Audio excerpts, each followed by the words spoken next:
Assalamualaikum, sahabat langkah kisah. Sebelum kita mulai, mari kita bersama-sama mengucapkan sholawat kepada baginda Rasulullah. Semoga dengan itu hati kita semakin tenang dan penuh berkah. Allahumma sholli ala Muhammad wa ala ali Muhammad. Sebelum kita melanjutkan, jangan lupa untuk klik tombol subscribe dan aktifkan lonceng notifikasi agar kamu tak ketinggalan cerita-cerita menarik lainnya hanya di langkah kisah. Pernahkah kalian merasa curiga terhadap seseorang yang tampaknya baik-baik saja, namun tiba-tiba berbalik arah dan mengejutkan semua orang? Inilah cerita yang akan mengungkap rahasia gelap di balik kehidupan seorang polisi yang terjerat dalam kasus korupsi besar-besaran. Bagaimana bisa seorang polisi yang seharusnya menjadi pelindung malah menjadi pelaku? Apa yang mendorongnya melakukan hal itu? Mari kita mulai cerita ini. Karena mungkin ini adalah kisah yang bisa membuka mata kita tentang realitas yang tak terduga. Di sebuah kota kecil yang terletak di pinggiran ibu kota, seorang polisi bernama Brigadir Arif bertugas dengan penuh disiplin. Setiap pagi, ia mengenakan seragam lengkap dengan dasi yang rapi dan topi polisi yang tampak tegap di kepalanya. Ia sudah menjadi bagian dari tubuh kepolisian selama lebih dari 10 tahun. Tidak ada yang bisa mencurigai bahwa di balik sikapnya yang tenang dan tegas, ada rahasia besar yang disembunyikan. Pada suatu pagi yang cerah, Arif berdiri di salah satu persimpangan jalan utama di kota itu. Seperti biasa, ia memantau kendaraan yang melintas, memastikan semua pengendara mematuhi peraturan lalu lintas. Tidak ada yang menyangka bahwa di balik setiap tilang yang ia keluarkan, ada sesuatu yang tidak beres. Namun, sesuatu yang mencurigakan terjadi ketika seorang warga, Pak Dedi, terkena tilang oleh Arif. Pak Dedi, yang sudah cukup lama tinggal di kota ini, merasa ada yang janggal. Kenapa ya? Setiap kali saya kena tilang, Arif tuh selalu minta uang lebih banyak dari biasanya?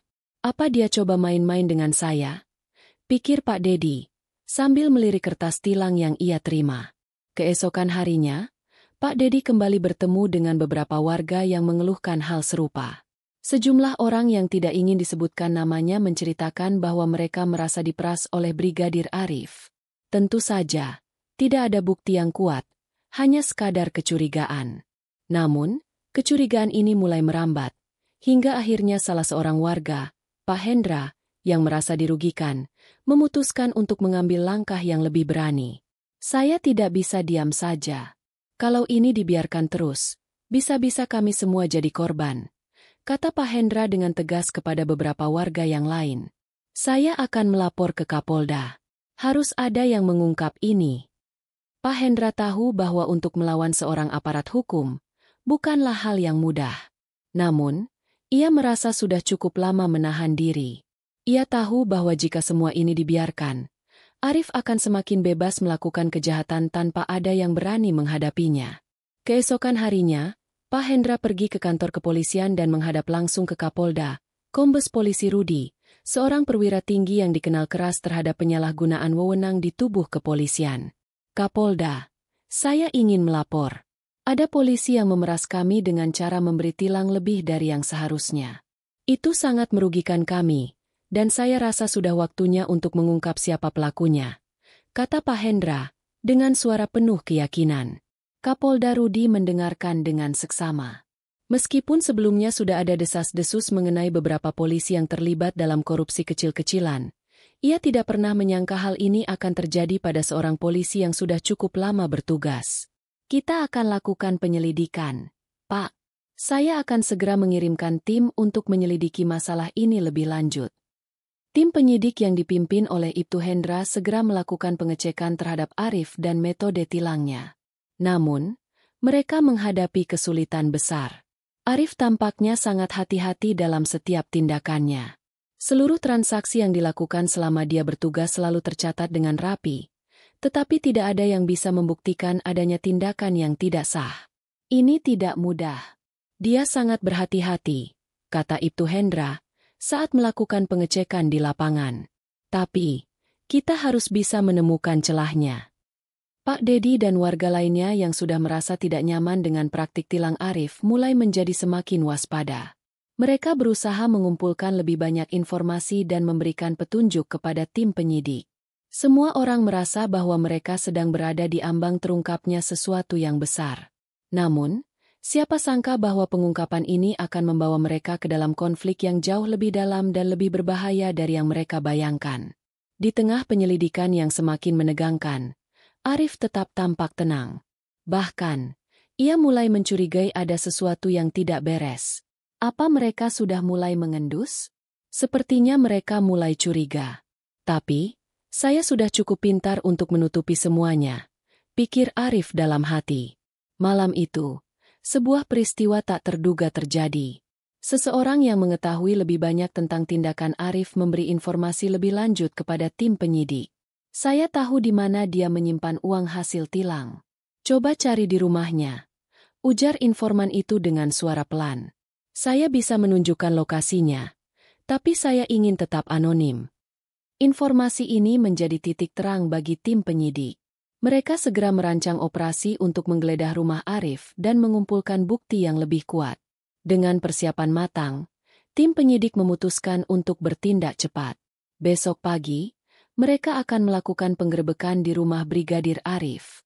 Namun, Arif, yang mulai merasa ada yang tidak beres, memutuskan untuk bertindak sendiri. Ia merasa bahwa waktunya untuk bertindak lebih hati-hati telah tiba. Saya tidak bisa lagi terus seperti ini. Jika mereka menemukan uang-uang itu, saya bisa tamat, pikir Arif. Satu pertanyaan yang terus mengganggu pikirannya. Apakah ia akan bisa menghindari jeratan hukum yang semakin mendekat? Malam itu, suasana kota tampak tenang. Namun di balik kedamaian itu, ketegangan mulai merayap. Tim penyidik yang dipimpin oleh Kapolda Rudi telah mempersiapkan rencana penggerebekan di rumah Brigadir Arif. Informasi yang mereka dapatkan, meskipun berasal dari seorang anonim, sangat meyakinkan. Rumah Arif, yang terletak di ujung kota yang lebih sepi, menyimpan sebuah rahasia besar yang tak terungkapkan selama ini. Semoga saja kita benar, kata Ibtu Hendra, sambil menatap layar komputer yang menampilkan rencana penggerebekan. Jika kita salah, bisa berisiko besar. Tapi jika kita benar, ini akan jadi titik balik. Kapolda Rudi yang mendengarkan laporan itu hanya mengangguk. Jangan ragu. Kita harus bergerak cepat dan terorganisir. Semua anggota, siap? Katanya. Matanya tajam penuh kewaspadaan. Pagi itu, tepat jam 7, tim penyidik memulai langkah pertama mereka. Rumah Brigadir Arif berdiri sunyi di sudut kota. Tampak seperti rumah biasa, tidak ada yang mencurigakan di luar. Namun, ketegangan yang mengisi ruang tim penyidik sangat jelas terasa. Mereka tahu, begitu penggerebekan ini dimulai, segala sesuatunya akan berubah. Kapolda Rudi memimpin tim ke pintu depan rumah Arif, sementara Ibtu Hendra dan beberapa anggota lainnya memposisikan diri di sekitar rumah. Ingat, kita hanya bisa masuk jika ada bukti yang jelas. Semua langkah harus sesuai prosedur, ujar Kapolda Rudi, memastikan semuanya berjalan dengan hati-hati. Begitu pintu rumah Arif terbuka, suasana langsung berubah menjadi tegang. Brigadir Arif, kami dari kepolisian. Kami memiliki surat perintah penggeledahan untuk mencari barang bukti terkait kasus korupsi dan pemerasan, ujar Kapolda dengan tegas. Arif, yang baru saja membuka pintu, terkejut. Wajahnya langsung memucat. Ia sempat hendak berkata sesuatu, namun akhirnya memilih untuk diam. Apa ini, Kapolda? Kenapa kalian datang ke rumah saya? Tanya Arif, berusaha tetap tenang meskipun jelas ada kekhawatiran di matanya. Tidak ada waktu untuk berdiskusi. Arif, Anda harus ikut dengan kami, jawab Kapolda Rudi dengan suara penuh kewibawaan. Tanpa memberi kesempatan bagi Arif untuk membantah, tim penyidik langsung bergerak masuk ke rumah. Begitu mereka memasuki ruang tamu, suasana yang semula biasa tiba-tiba berubah. Mata mereka langsung tertuju pada beberapa tumpukan uang tunai yang tersebar di atas meja. Tidak hanya beberapa lembar, tetapi ribuan lembar uang dalam berbagai denominasi terhampar di sana, seolah tersusun begitu rapi. Di salah satu sudut, ada koper besar yang tidak terkunci, berisi lebih banyak uang. Ibtu Hendra, apa yang kita lihat ini? Tanya Kapolda, meski ia sudah tahu jawabannya. Saya tidak bisa percaya, jawab Ibtu Hendra, yang seakan tidak percaya dengan apa yang mereka temukan. Ini lebih dari yang kita duga. Ini bukan hanya uang hasil tilang, ini bisa lebih dari itu. Arif berdiri terpaku, seakan tubuhnya menjadi kaku. Itu bukan milik saya. Jawabnya terbata-bata. Itu hanya titipan. Titipan? Hahaha. Kapolda Rudi menyeringai tajam. Berapa banyak orang yang Anda kira akan percaya dengan alasan itu, Arif? Semua bukti ada di depan mata. Anda tidak bisa berbohong lagi. Arif berusaha mengelak, namun semakin banyak bukti yang ditemukan oleh tim penyidik. Dalam setiap kamar, mereka menemukan lebih banyak uang yang tersembunyi dengan cara yang sangat hati-hati. Seluruh rumah Arif, yang terlihat biasa-biasa saja, ternyata menyimpan kekayaan yang sangat besar. Itu semua berasal dari praktek-praktek korupsi dan pemerasan yang telah ia lakukan selama bertahun-tahun. Kapolda Rudi memerintahkan kepada timnya untuk menyegel semua uang yang ditemukan dan membawa Arif ke kantor polisi. Namun, sebelum itu, Kapolda menghampiri Arif yang tampak semakin lemah. Ini saatnya untuk Anda menjelaskan semuanya. Arif, kami akan membawa Anda ke kantor untuk proses lebih lanjut, kata Kapolda dengan tegas. Arif hanya menundukkan kepala, tak mampu berkata-kata. Semua yang ia lakukan selama ini, dari tilang yang tampaknya biasa-biasa saja hingga menyembunyikan uang hasil korupsi, kini terungkap. Saya tidak tahu harus mulai dari mana, katanya dengan suara pelan. Mulailah dengan mengakui semua perbuatan Anda. Ini hanya akan semakin buruk jika Anda terus berbohong, jawab Kapolda, tidak memberi ruang untuk pembelaan yang lebih jauh. Setelah penggeledahan yang panjang, Arif akhirnya dibawa ke kantor polisi. Di sana, ia akan menjalani pemeriksaan lebih lanjut, menghadapi proses hukum yang tak terhindarkan. Di kantor polisi, Arif ditempatkan di ruang tahanan sementara menunggu proses hukum berlangsung. Tim penyidik mulai memeriksa semua bukti yang ditemukan di rumahnya, dan semuanya mengarah pada satu kesimpulan. Brigadir Arif terlibat dalam praktik korupsi besar-besaran yang melibatkan uang hasil tilang. Setelah beberapa jam diam, Arif akhirnya dipanggil untuk menjalani interogasi. Ia duduk di kursi pemeriksaan dengan pandangan kosong, merasa seolah-olah semua harapan telah hilang. Kapolda Rudi yang duduk di hadapannya mulai membuka percakapan. Arif, kami telah menemukan semua uang yang Anda sembunyikan. Semua bukti mengarah pada Anda. Apa yang bisa Anda katakan? Arif menghela napas panjang. Saya mulai dengan sedikit uang. Awalnya hanya untuk menutupi kebutuhan hidup. Tapi lama-kelamaan, saya semakin terbiasa. Semua itu terasa mudah. Setiap kali saya menilang, saya bisa mendapatkan uang lebih. Saya tak tahu kapan semuanya menjadi begitu besar. Saya tidak tahu harus bagaimana lagi. Kapolda Rudi menatapnya tajam. Begitu mudahnya Anda membiarkan diri Anda jatuh ke dalam jurang itu, Arif? Anda seorang polisi. Anda seharusnya melindungi, bukan menipu orang-orang yang Anda jaga. Arif terdiam, menundukkan kepala, merasa sangat menyesal. Saya tahu saya salah, Kapolda. Tapi saya sudah terjebak dalam kebohongan saya sendiri. Saya tidak bisa berhenti. Dengan hati yang berat, Kapolda Rudi melanjutkan. Ini bukan hanya masalah uang. Ini masalah integritas. Anda menyalahgunakan kekuasaan yang diberikan kepada Anda. Kami tidak bisa membiarkan Anda melanjutkan ini. Kami akan menindak Anda dengan tegas. Proses penyidikan berlanjut, dan satu persatu warga yang menjadi korban pemerasan Arif mulai memberikan kesaksian mereka. Semua mengarah pada satu titik. Brigadir Arif telah mengumpulkan miliaran rupiah dari tindakan korupsi yang dilakukannya selama bertahun-tahun. Uang itu digunakan untuk memperkaya diri sendiri, sementara warga yang tertilang diperas dengan cara yang tak termaafkan. Dengan bukti yang begitu kuat, Arif akhirnya dijatuhi hukuman yang setimpal. Ia dipecat dari kepolisian dan dijatuhi hukuman penjara selama 10 tahun, dengan denda yang besar. Selama proses hukum berlangsung, ia tak bisa menghindari kenyataan pahit. Semua yang ia lakukan telah merusak hidupnya, dan ia harus membayar harga yang sangat mahal untuk kebohongan-kebohongannya. Kisah Arif menjadi pelajaran penting bagi banyak orang, terutama di tubuh kepolisian. Kasus ini mengguncang banyak pihak dan memperlihatkan betapa rapuhnya sebuah sistem jika tidak dijaga dengan hati-hati. Namun, meski Arif telah dihukum, tak ada yang bisa mengembalikan kepercayaan yang hilang. Pak Dedi, salah seorang warga yang menjadi korban, merasa lega setelah mendengar bahwa Arif dihukum. Namun, ia juga merasa bahwa kasus ini menunjukkan betapa rentannya masyarakat terhadap penyalahgunaan kekuasaan. Kami berharap ini jadi pelajaran bagi semua orang. Tidak ada orang yang kebal hukum, bahkan mereka yang berada di atas kami, kata Pak Dedi, sambil menatap langit yang cerah di pagi hari. Kehadiran Arif di penjara menjadi pengingat bagi banyak orang tentang bagaimana ketamakan dan penyalahgunaan kekuasaan bisa menghancurkan hidup seseorang. Kejatuhannya adalah akibat dari keputusan-keputusan kecil yang ia ambil bertahun-tahun yang lalu.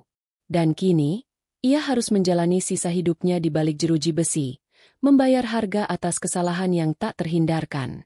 Begitulah kisah Arif, seorang polisi yang akhirnya terjebak dalam tindak korupsi dan pemerasan yang ia lakukan selama bertahun-tahun. Kisah ini mungkin berakhir di sini, tapi dampak dari perbuatannya akan terasa lama, menjadi pelajaran bagi kita semua untuk selalu menjaga integritas dan kejujuran, tidak peduli seberapa kecil atau besar wewenang yang kita miliki.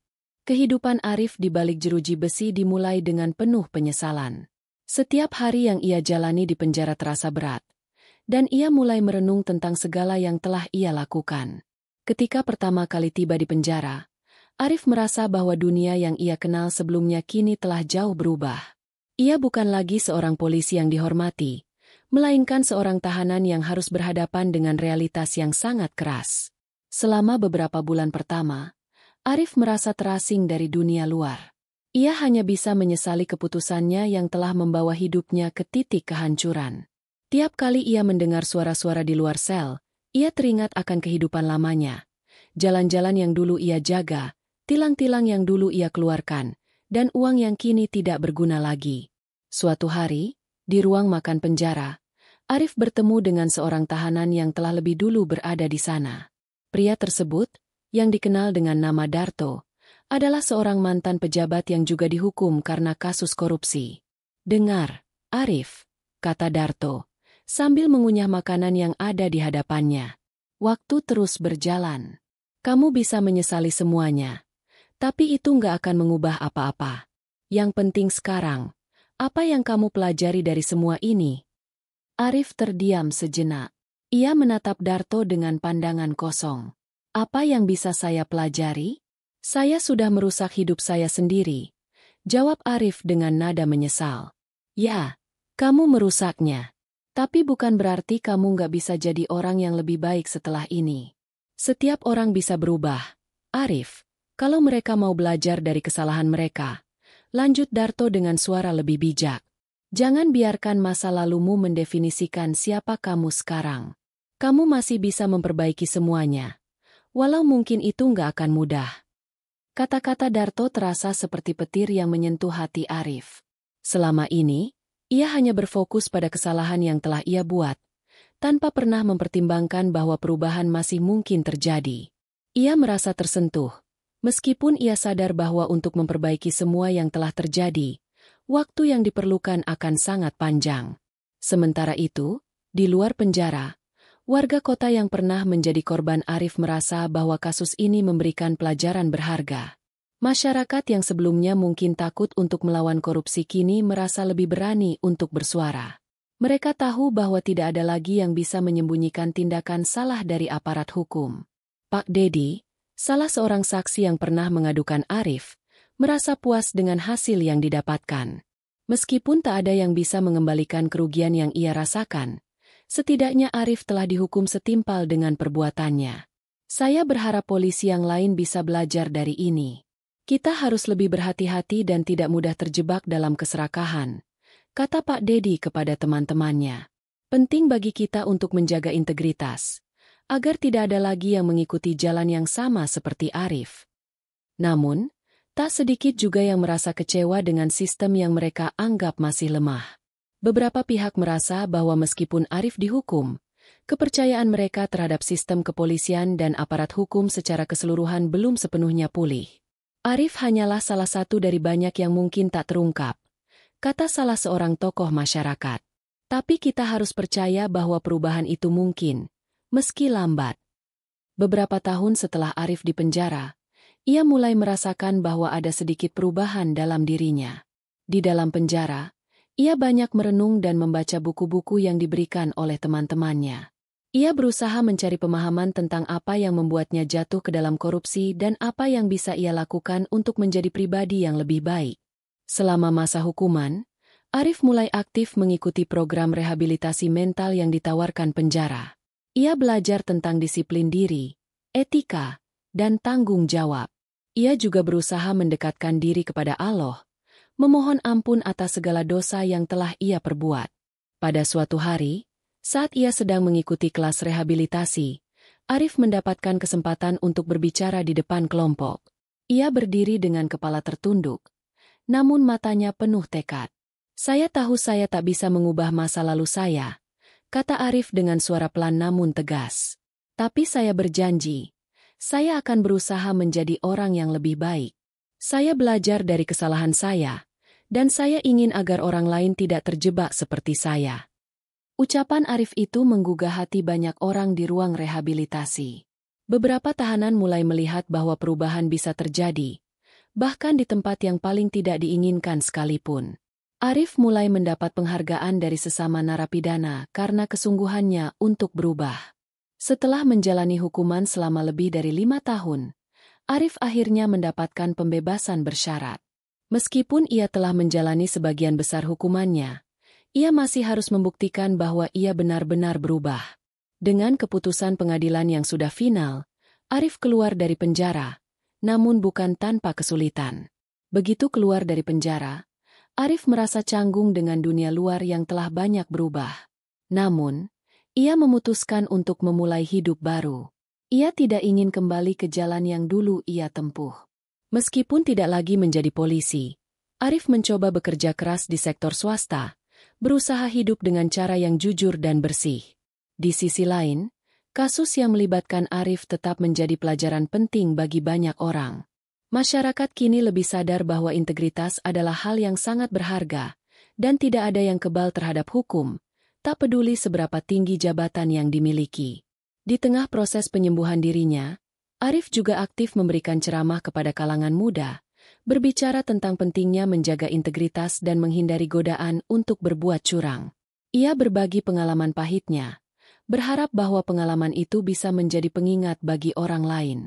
"Jangan pernah terjebak dalam janji-janji uang mudah," katanya pada suatu kesempatan. Korupsi dan pemerasan tidak hanya merusak kehidupan orang lain, tetapi juga menghancurkan diri kita sendiri. Kisah Arif akhirnya berakhir. Namun pesan yang tersisa adalah tentang pentingnya perubahan, tentang bagaimana setiap orang memiliki kesempatan untuk menebus kesalahannya jika ia mau berusaha. Bagi Arif, perjalanan menuju penebusan diri masih panjang, namun ia sudah memulai langkah pertama untuk menjadi manusia yang lebih baik. Kejatuhan Arif mungkin menjadi sebuah tragedi, namun perubahan yang ia alami adalah sebuah harapan. Bahwa meskipun kita jatuh, kita selalu punya kesempatan untuk bangkit dan memperbaiki kesalahan, tidak peduli betapa dalamnya kita terperosok. Sebuah perjalanan panjang menuju pemulihan, yang dimulai dengan kesadaran dan keinginan untuk berubah.